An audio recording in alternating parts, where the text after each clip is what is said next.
Hello and welcome back to another Computer Sluggish tutorial.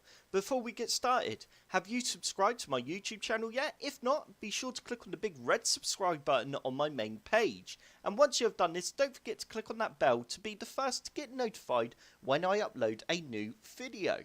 In today's video, I will be showing you how to get the option to either boot into Windows 10 or Windows 10 Safe Mode when you turn on your computer. To start off with, all you need to do is go down to the bottom left hand corner of your screen and click on the Start menu.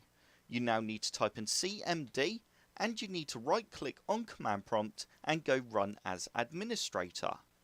Once Command Prompt is open, you now need to copy the text that's in the description below and go Control and V, and you now need to hit Enter. Once you have done this, you should now have something that says the entry was successfully copied to, and then a load of random numbers and letters.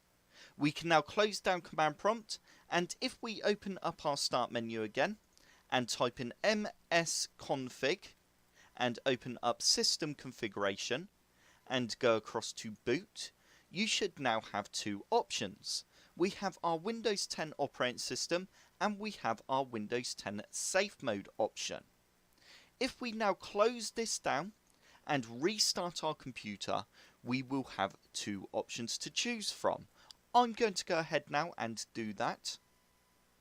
And there we go. As you can see, I now have two options. I hope this tutorial has helped. If it has, hit the like button below and subscribe for more Computer Sluggish tutorials.